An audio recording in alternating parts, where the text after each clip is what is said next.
Good morning all of you. स्वागत है आप सभी का आपके अपने यूट्यूब चैनल सॉफ्ट स्टडी पर। आज की इस वीडियो में आपके लिए class 12th history 4th chapter सांस्कृतिक विकास से ऑब्जेक्टिव क्वेश्चंस को लाया गया है और इस वीडियो में वही क्वेश्चंस को लिया गया है जो आपके एग्जाम के लिए इंपॉर्टेंट हैं। तो वीडियो को पूरा जरूर देखिएगा और हर एक क्वेश्चंस आपके एग्जाम के लिए इंपॉर्टेंट है, तो सभी क्वेश्चंस को आप अच्छे से देखेंगे। और इससे पहले भी आप लोगों को 3 चैप्टर तक की वीडियोज इस चैनल पे अपलोड हो चुकी हैं, तो अगर आपने नहीं देखा है तो उन सभी वीडियोज को भी आप जरूर देखें। उन सभी क्लासेस हो चुकी हैं, तो आप हमारे प्लेलिस्ट को चेक कीजिए और नोटिफिकेशन के लिए आप सब्सक्राइब कर लीजिए जो लोग सब्सक्राइब नहीं किए हैं चैनल को। तो बढ़ते हैं हम लोग अपने क्वेश्चंस की ओर। हमारा जो पहला क्वेश्चन है आज का तो है, स्तूप का संबंध किस धर्म से है? आपके पास ऑप्शन है बौद्ध धर्म, जैन धर्म, ब्राह्मण और ईसाई धर्म। तो क्या होगा फर्स्ट का राइट आंसर? आपको जिस भी क्वेश्चन का आंसर पता हो नीचे कमेंट में कमेंट करते चलिए। तो फर्स्ट का सही आंसर है ऑप्शन ए, स्तूप का संबंध किस धर्म से है? तो बौद्ध धर्म से। याद रखिएगा। और मैं साथ साथ कुछ इंपॉर्टेंट पॉइंट्स को भी बताता हूं, तो वे सभी इंपॉर्टेंट पॉइंट्स भी आपको याद रखने हैं, आपके एग्जाम के लिए इंपॉर्टेंट है। जो बौद्ध धर्म है, बौद्ध धर्म के संस्थापक जो थे वो गौतम बुद्ध थे। ये सब टर्म्स को आप याद रखिएगा। इन्हें एशिया की ज्योति के नाम से भी जाना जाता था, ज्योतिपुंज कहा जाता था, लाइट ऑफ एशिया के नाम से भी जाना जाता है। तो ये सभी भी आपको टर्म्स को याद रखने हैं अच्छे से। बढ़ते हैं हम लोग अगले क्वेश्चन की ओर। हमारा जो अगला क्वेश्चन है क्वेश्चन नंबर 2, त्रिपिटक साहित्य है। आपके पास देखिए 2009 में भी इस क्वेश्चन को पूछा गया है, 2011 में भी पूछा गया है और 2014 में भी पूछा गया है। ऑप्शन ए है जैन धर्म, बी है बौद्ध धर्म का, ऑप्शन सी है शैव धर्म का और डी है वैष्णव धर्म का। तो त्रिपिटक साहित्य है किस धर्म का? तो इसका जो सही जवाब हो जाएगा आपका ऑप्शन बी। याद रखिएगा। और यदि आप इस चैनल पर नए हैं तो चैनल को सब्सक्राइब जरूर कीजिएगा।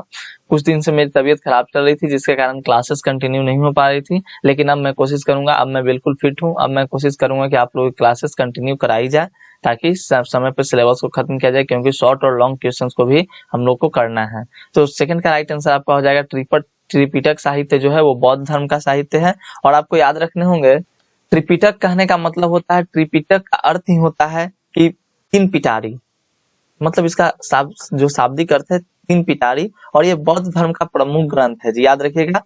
और यह बौद्ध धर्म के प्राचीनतम ग्रंथ भी है। इसमें भगवान बुद्ध के उपदेश संग्रहित हैं। भगवान जो बुद्ध का उपदेश था इसमें संग्रहित है। यह ग्रंथ जो है किस भाषा में लिखा गया? तो पाली भाषा में। तो आपको भाषा भी पूछता है कि किस भाषा में ग्रंथ को लिखा गया है, और इसे विभिन्न भाषा में फिर क्या किया गया? तो इसको अनुवादित कर दिया गया है, तो इसको ट्रांसलेट किया गया है। नेक्स्ट जो क्वेश्चन है हमारा क्वेश्चन नंबर 3, महात्मा बुद्ध को ज्ञान की प्राप्ति कहाँ हुई? आपके पास ऑप्शन से है लुम्बिनी, बी है बोध गया, सी है सारनाथ और डी है कुशीनगर। बहुत ही इंपॉर्टेंट क्वेश्चन है एंड फेमस क्वेश्चन है। 2010 के एनुअल एग्जामिनेशन में आपके एग्जाम में पूछा गया है, बिहार बोर्ड के एग्जामिनेशन में पूछा गया है। तो थर्ड का राइट आंसर क्या होगा? थर्ड का सही आंसर आप लोगों को अगर पता है तो नीचे कमेंट में कमेंट करते चलिए। मेरी आवाज कुछ मतलब आज पहले जैसी नहीं होगी, क्योंकि बहुत दिन से मेरा तबीयत खराब था, अब जाकर फिट हुआ हूँ। कुछ बच्चे ने कहा कि आपको कोरोना नहीं हो गया, लेकिन ऐसा कुछ नहीं है, बस मतलब थोड़ा सा सर्दी बुखार हो गया था। तो थर्ड का राइट आंसर आपका हो जाएगा ऑप्शन बी, बोध गया। याद रखिएगा, महात्मा बुद्ध को ज्ञान की प्राप्ति कहाँ से हुई थी? तो बोध गया से हुई थी। बोध गया में वैशाख पूर्णिमा के दिन इन्हें बोध गया में बोधि वृक्ष के नीचे, ये भी आपको याद रखना है, बोधि वृक्ष के नीचे इन्हें ज्ञान की प्राप्ति हुई थी। तभी से इस दिन को, जो वैशाख का पूर्णिमा होता है, उस दिन को बुद्ध पूर्णिमा के रूप में मनाया जाता है। तो भी आपको याद रखना है, आपके एग्जाम के लिए इंपॉर्टेंट है। नेक्स्ट जो क्वेश्चन है हमारा क्वेश्चन नंबर 4, बहुत ही इंपॉर्टेंट क्वेश्चन है। देखिए 2010, 2014, 2018 और 2019 में आपके एग्जाम में पूछा गया है। मैंने शुरू में आपको बताया था कि इस वीडियो में आप लोगों को प्रीवियस ईयर क्वेश्चन भी देखने को मिलेंगे। तो आज 4 का जो आपका क्वेश्चन है, श्वेतांबर और दिगंबर का संबंध किस धर्म में से है? तो आपके पास ऑप्शन से है हिंदू धर्म, बौद्ध धर्म, शैव धर्म या जैन धर्म। तो श्वेतांबर और दिगंबर किस धर्म से संबंधित हैं? तो इसका जो सही आंसर है आपका ऑप्शन डी हो जाएगा, जैन धर्म। जैन धर्म में जो 2 मुख्य शाखाएं थी, आपको याद रखने होंगे, श्वेतांबर थी और दिगंबर थी। तो जो होता था दिगंबर का मतलब होता था साधु का, जो होता था नग्न साधु। नग्न साधु कहने का मतलब है कि जो वस्त्र को धारण नहीं करते थे, वैसे साधु को नग्न साधु कहा जाता था। तो उन्हें दिगंबर की कम्युनिटी में रखा जाता था, दिगंबर के ब्रांच में रखा जाता था। श्वेतांबर में वे लोग आते थे जो वैसे साधु जो श्वेत वस्त्र को धारण करते थे, उजले वस्त्र को धारण करते थे, उन्हें श्वेतांबर के कैटेगरी में रखा जाता था। तो ये सब आपको याद रखने टर्म्स को, आपके एग्जाम के लिए इंपॉर्टेंट टर्म्स है। नेक्स्ट जो क्वेश्चन है हमारा क्वेश्चन नंबर 5, हीनयान और महायान संप्रदाय किस धर्म से संबंधित है? आपके पास ऑप्शन है जैन धर्म, बी है बौद्ध धर्म, सी है हिंदू और डी है सिख। तो हीनयान और महायान, देखिए बहुत ये भी आपके एग्जाम के लिए इंपॉर्टेंट है। अभी आपने ऊपर के क्वेश्चन में देखा था क्या था, तो क्वेश्चन आपका कह रहा था यहाँ पे श्वेतांबर और दिगंबर के बारे में, तो ये जैन धर्म से था। और यहाँ पे जो क्वेश्चन है आपका हीनयान और महायान कह रहा है, तो ये भी आपके एग्जाम के लिए इंपॉर्टेंट है। और जिनको आंसर पता है वो लोग तो कमेंट करते ही रहेंगे, कमेंट करते रहिए आप लोग। तो इसका जो राइट आंसर आपका हो जाएगा ऑप्शन बी, बौद्ध धर्म। हीनयान और महायान बौद्ध धर्म से संबंधित है, याद रखिएगा, आपके एग्जाम के लिए इंपॉर्टेंट क्वेश्चन है। और चैनल पर नए हैं तो चैनल को सब्सक्राइब कीजिए, या अभी तक आपने सब्सक्राइब नहीं किया तो सब्सक्राइब कीजिए, और कम से कम 2 शेयर जरूर किया कीजिए। सभी लोग, जितने भी लोग हैं, 2 शेयर जरूर कीजिए। क्वेश्चन 6 है हमारा, तलवंडी में किस प्रसिद्ध संत का जन्म हुआ था? आपका देखिए बहुत इंपॉर्टेंट, जितने भी क्वेश्चंस हैं सिलेक्टेड ही क्वेश्चंस हैं। 2019 में पूछा गया है, 16 में भी, 15 में भी और 2014 में भी। ऑप्शन ए है कबीर, बी है रैदास, सी है मीरा और डी है आपका गुरु नानक। तो तलवंडी में किस प्रसिद्ध संत का जन्म हुआ था जी? तो इसका सही आंसर है आपका option D, very good very good, option D Guru Nanak. यानी इनका जो जन्म हुआ था 15 अप्रैल सन 1469 को हुआ था। ये भी टर्म्स, इन सब टर्म्स को आप लोग कंप्लीट रखेगा। 1469 में हुआ था, तलवंडी नामक स्थान पर हुआ था। तो ये भी आपको याद रखने हैं, आपके एग्जाम के लिए इंपॉर्टेंट है, गुरु नानक देव का। नेक्स्ट जो क्वेश्चन हमारा क्वेश्चन नंबर 7, बहुत ही इंपॉर्टेंट क्वेश्चन है। बौद्ध ग्रंथ त्रिपिटक की रचना हुई है?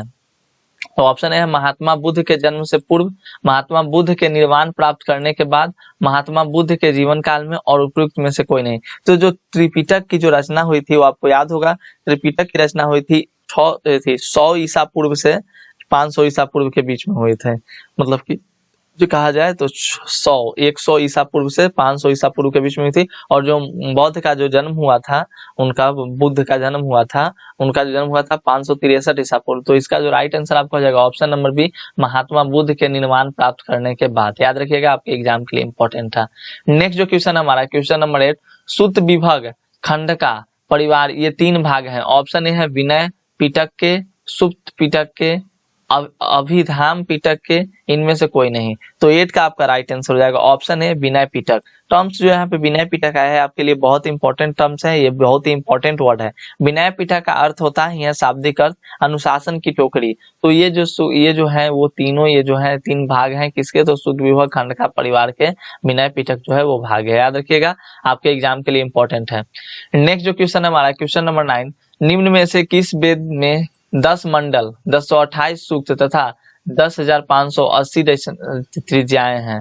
तो आपके पास ऑप्शन है ऋग्वेद, यजुर्वेद, सामवेद और ऑप्शन डी है अथर्ववेद। तो 9 का सही आंसर है आपका ऑप्शन है, याद रखिएगा, ऋग्वेद में 10 मंडल, 1028 सूक्त तथा 10,580 त्रिज्याएं हैं। याद रखिएगा, आपके एग्जाम के लिए इंपॉर्टेंट है। नेक्स्ट जो क्वेश्चन है हमारा क्वेश्चन नंबर 10, महावीर ने पार्श्वनाथ के सिद्धांतों में नया सिद्धांत क्या जोड़ा? और आप लोग अपने सभी फ्रेंड्स को जोड़िए इस चैनल से। ऑप्शन ए है अहिंसा, बी है ब्रह्मचर्य, सी है सत्य और डी है अपरिग्रह। और मैंने इससे प्रीवियस वाले वीडियो में अपरिग्रह और उपरिग्रह सभी के बारे में मैंने टर्म्स को बताया था, डिस्कस किया था। तो अगर आपने उस वीडियो को नहीं देखा तो यहाँ आपको आई बटन दिख रहा होगा, वहां से आप देख सकते हैं, या नीचे के डिस्क्रिप्शन बॉक्स में आप जाकर देख सकते हैं। आप हमारे प्ले लिस्ट को चेक कीजिए। तो क्वेश्चन नंबर 10 का सही आंसर है आपका ऑप्शन नंबर बी, याद रखिएगा, ब्रह्मचर्य। और ब्रह्मचर्य जो है वो नया है, 2019 में इस क्वेश्चन को पूछा गया है। नेक्स्ट जो क्वेश्चन है हमारा क्वेश्चन नंबर 11, कौन सा उपनिषद अथर्ववेद से संबंधित नहीं है? ऑप्शन ए है प्रश्न उपनिषद, मुंडक उपनिषद, मांडुक्य उपनिषद या श्वेताश्वतर उपनिषद। तो 11 का राइट आंसर वही हो जाएगा। चलिए फटाफट से कमेंट कीजिए जिनको पता है, तो ऑप्शन डी हो जाएगा श्वेताश्वतर उपनिषद, याद रखिएगा। नेक्स्ट जो क्वेश्चन हमारा क्वेश्चन नंबर 12, आत्मा का पूर्ण जन्म मुख्य विषय है। ऑप्शन ए है ऐतरेय उपनिषद का।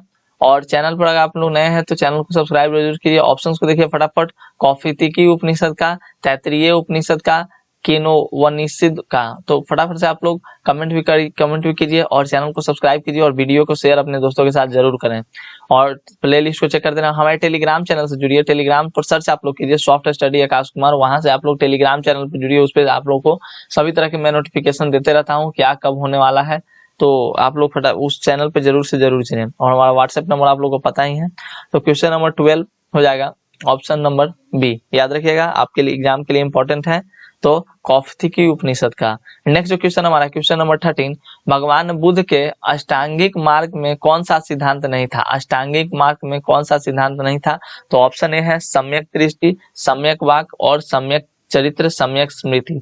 तो 13 का आपका राइट आंसर हो जाएगा ऑप्शन बी, याद रखिएगा सम्यक वाक। और फ्रेंड्स सम्यक वाक कहने का मतलब होता है उनके इस अष्टांगिक मार्ग में सिद्धांत में यह बात नहीं था। सम्यक वाक का मतलब होता है कि इसमें हानिकारक व झूठ बातें बोलने को मना की जाती है, और इसके अनुसार जो होता है मनुष्य को सदा मधुर व सत्य बोलने के लिए मतलब कि आग्रह किया जाता है कि आप लोग सदा सत्य बोलिए और मधुर बोलिए। नेक्स्ट जो क्वेश्चन हमारा क्वेश्चन नंबर 14, प्रारंभिक बौद्ध धार्मिक ग्रंथ किस भाषा में लिखे गए हैं? तो आप लोग फटाफट से कमेंट कीजिए। इसका सही आंसर है आपका हो जाएगा ऑप्शन बी, पाली। याद रखिएगा पाली जो है धार्मिक ग्रंथ किस भाषा में लिखे गए हैं बौद्ध के, तो पाली में। याद रखना है, आपके एग्जाम के लिए इंपॉर्टेंट है। नेक्स्ट जो क्वेश्चन हमारा क्वेश्चन नंबर 15, बौद्ध के उपदेशों का संकलन है। ऑप्शन है बुद्ध चरित्र में, सुत्त पिटक में, अभिधम्म पिटक में, विनय पिटक में। तो 15 का सही आंसर है आपका ऑप्शन डी, याद रखिएगा विनय पिटक में। मैंने विनय पिटक के बारे में बताया था कि विनय पिटक का अर्थ होता है अनुशासन की टोकरी, और उनके जो बुद्ध के जो उपनिषद था उसमें देखिए यहाँ पर बताया गया आपको कि दर्शाया गया था। अभी हम लोग प्रीवियस क्वेश्चन में किए थे सम्यक वाक्य के बारे में, तो ये सब टर्म्स को आपको याद रखने हैं। नेक्स्ट जो क्वेश्चन हमारा क्वेश्चन नंबर 16, निम्नलिखित विद्वानों में से कौन सा सर्वप्रथम भारत आया?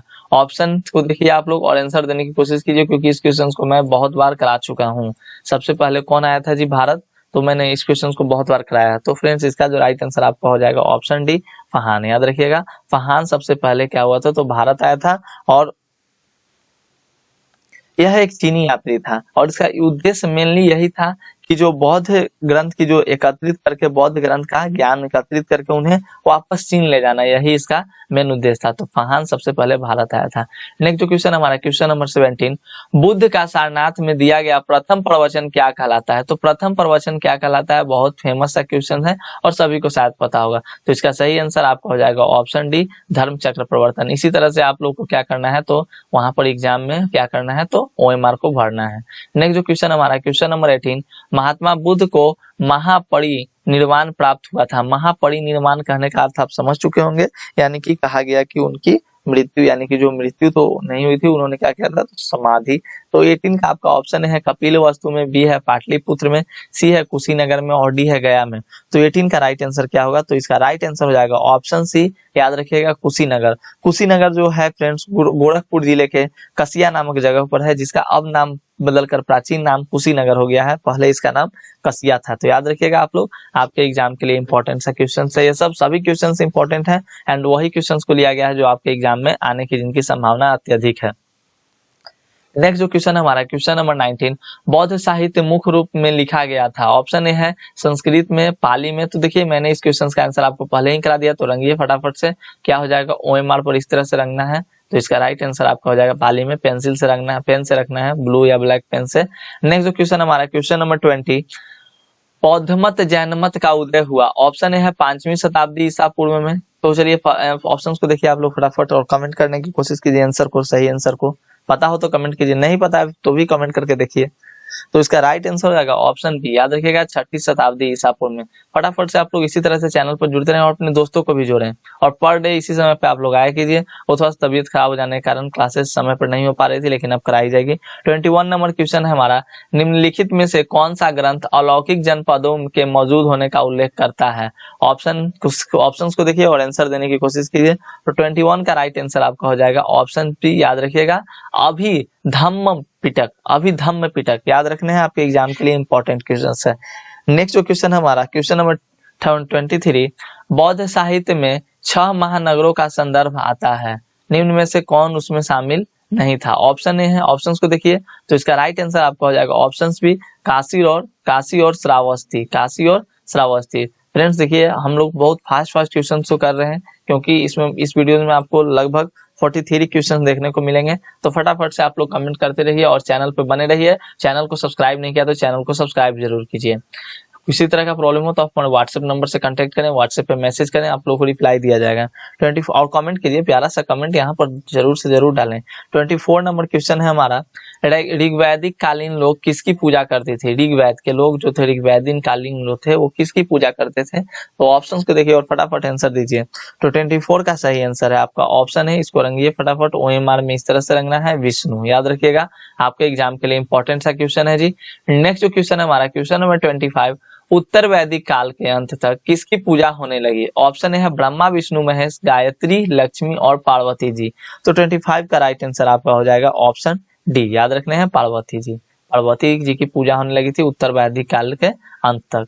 नेक्स्ट जो क्वेश्चन है हमारा, बुद्ध चरित की रचना किसने की? बुद्ध चरित की रचना आपके एग्जाम के लिए बहुत इंपॉर्टेंट क्वेश्चन है, फेमस क्वेश्चन है, इसलिए इस क्वेश्चन को इस वीडियो में लिया गया है। तो 26 का राइट आंसर आपका हो जाएगा ऑप्शन नंबर बी, याद रखिएगा ऑप्शन बी, अश्वघोष। अश्वघोष ने बुद्ध चरित की रचना की थी। नेक्स्ट जो क्वेश्चन हमारा क्वेश्चन नंबर 27, और मतलब कि मेहनत करने से कुछ कुछ होता है। आप लोग मेहनत कीजिए, वीडियो को शेयर कीजिए, और आप लोगों के लिए मैं कुछ करता हूं तो आप लोग भी कम से कम वीडियोस को शेयर जरूर कीजिए, चैनल को सब्सक्राइब जरूर कीजिए, वीडियो को लाइक जरूर कीजिए। लाइक करने से मतलब थोड़ा सा अच्छा लगता है कि लाइक आ रहा है, मतलब कि बच्चे देख रहे हैं, तो थोड़ा सा लाइक भी किया कीजिए, कमेंट कीजिए, चैनल को सब्सक्राइब कीजिए। और अब तक आप लोगों ने इस क्वेश्चन को देख लिया होगा, बहुत ही इंपॉर्टेंट एंड बहुत ही इजी क्वेश्चन था।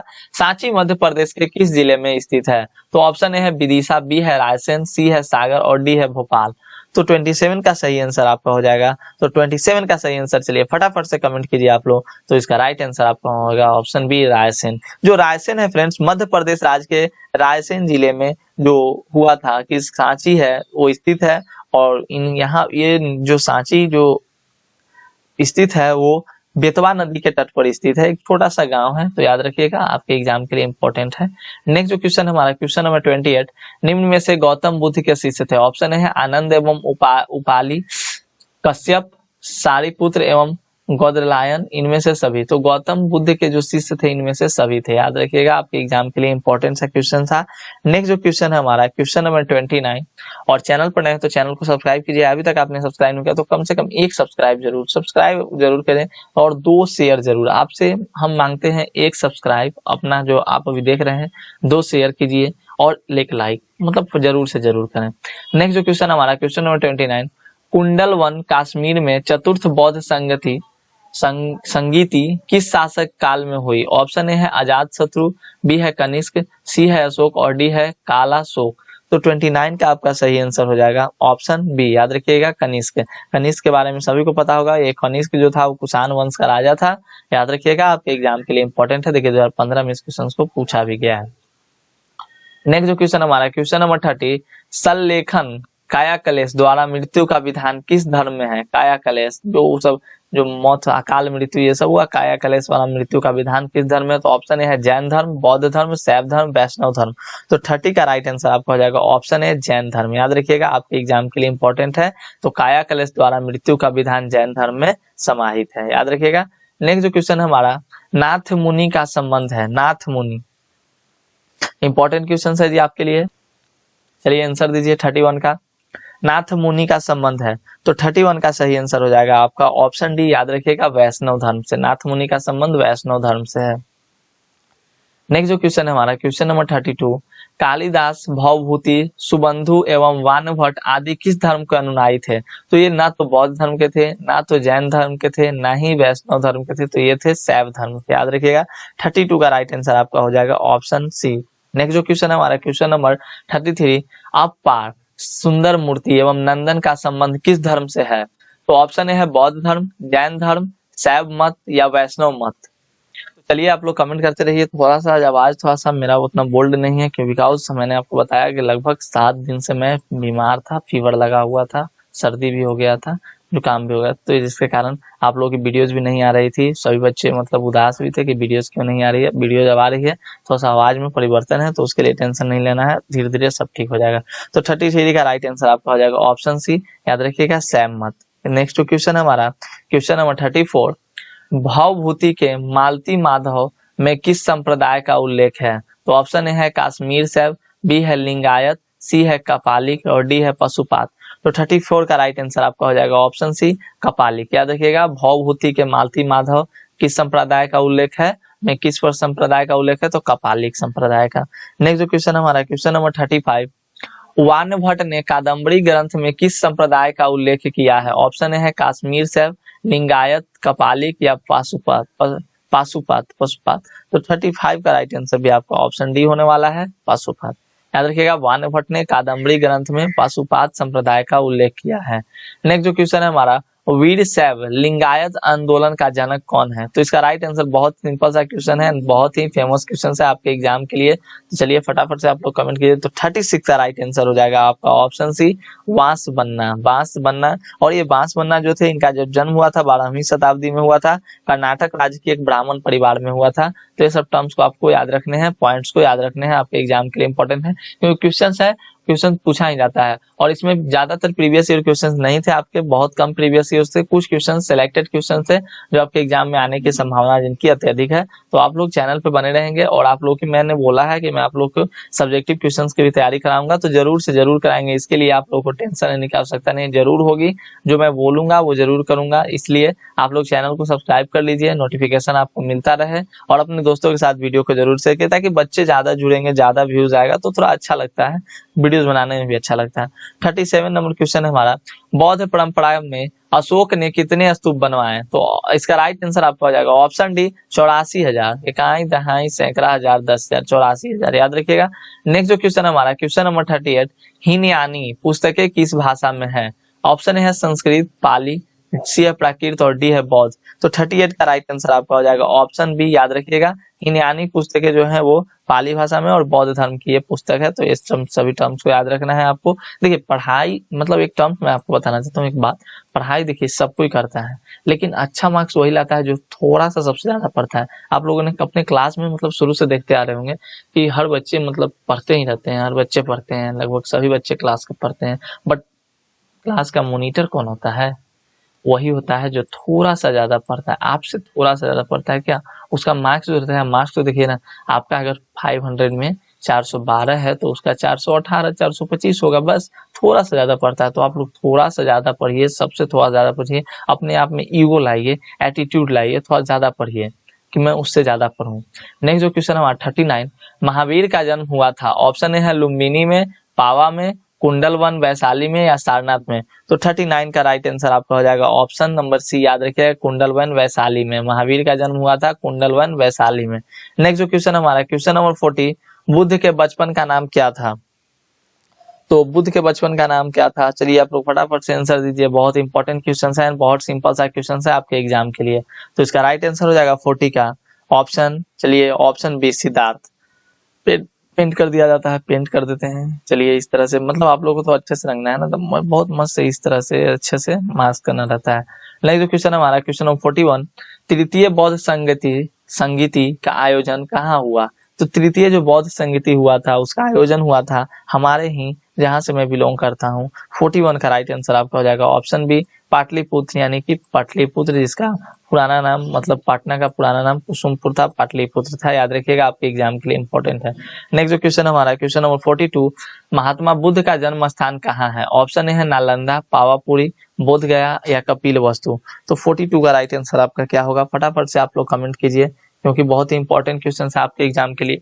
और इसी तरह से आप लोग चैनल पर पर डे आप लोग 8 बजे आया कीजिएगा, और शाम को रात को आप लोग 9 बजे क्लासेस मतलब चलाई जाएंगे, तो उसके लिए नोटिफिकेशन आपको मिल जाएगा। टेलीग्राम चैनल से जुड़िए, वहां पे आप लोग को हर तरह के नोटिफिकेशन मिलता है। टेलीग्राम से जुड़िए, आप हमारे व्हाट्सएप ग्रुप से जुड़िए, व्हाट्सएप पे मैसेज कीजिए, आप लोग को पीडीएफ प्रोवाइड कराया जाएगा, सभी तरह के हेल्प आप लोगों को की जाएंगे। तो 42 का राइट आंसर आपका हो जाएगा ऑप्शन डी, कपिल वस्तु। गौतम बुद्ध का जन्म जो हुआ था 563 ईसा पूर्व में, 563 ईसा पूर्व हुआ था, जब कपिल वस्तु की महारानी जो महामाया देवी थी और नैहर जा रही थी, तो रास्ते में लुम्बिनी में हुआ था। तो याद रखिएगा, आपके एग्जाम के लिए इंपॉर्टेंट है, महात्मा बुद्ध का जन्म बहुत ही इंपॉर्टेंट मायने रखता है।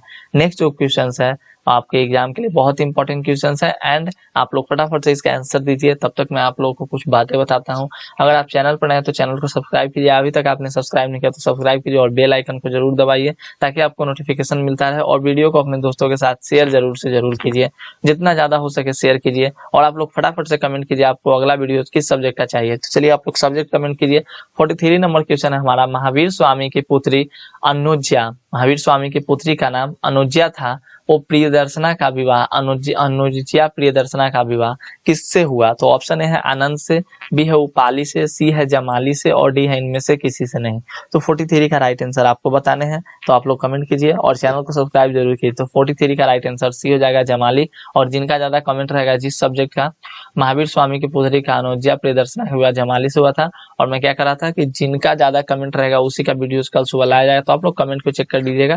जिनका ज्यादा से ज्यादा कमेंट रहेगा उसी वीडियोस कल सुबह 8 बजे आएगी। और हो सकता है कि आप लोग की क्लासेस सब एक दिन में 2 टाइम हो, क्योंकि ऑब्जेक्टिव क्वेश्चन अभी बहुत चैप्टर का कराना है। थोड़ा सा 5 दिन इधर मिस कर गया, 5 दिन में हम लोग 5 चैप्टर कंप्लीट कर लेते लेकिन नहीं हो पाया, तो उसके लिए मैं सॉरी बोलता हूँ। बट आप लोग पूरा फुल्ली विश्वास रखिए, फैथ रखिए, आप लोग मतलब आप लोगों की क्लासेस कराई जाएंगी पूरी तरह। सभी क्वेश्चन सभी चैप्टर को मैं चैप्टर बाय चैप्टर करा दूंगा और सब्जेक्टिव भी करा दूंगा, इसके लिए टेंशन लेने की आवश्यकता नहीं है। बस आप लोग चैनल को सब्सक्राइब कीजिए, वीडियो को लाइक कीजिए और अपने दोस्तों के साथ शेयर कीजिए। तो मिलते हैं हम लोग अगले वीडियो में, तब तक के लिए धन्यवाद। फटाफट से आप लोग प्यार भरा अपना कमेंट लिखिए, नीचे कमेंट को जरूर लिखें। मिलते हैं हम लोग अगले वीडियो में। देखिए मैं कमेंट का रिप्लाई भी देता हूँ, फटाफट आप लोग कमेंट लिखिए। मिलते हैं हम लोग अगले वीडियो में, तब तक के लिए धन्यवाद। और जितने भी नए स्टूडेंट हैं सभी को बहुत बहुत मुबारक हो, आप लोग क्लास इसी तरह से करते रहिए और प्रतिदिन आप लोग आया कीजिए। ठीक है, बिल्कुल सही बात, प्रतिदिन आया कीजिए। चलिए मिलेंगे हम लोग कल सुबह, फिर से कल सुबह मिलेंगे। और हैप्पी रक्षाबंधन सभी को, happy Raksha Bandhan, happy Raksha Bandhan, happy Raksha Bandhan. चलिए ठीक है, मिलते हैं हम लोग।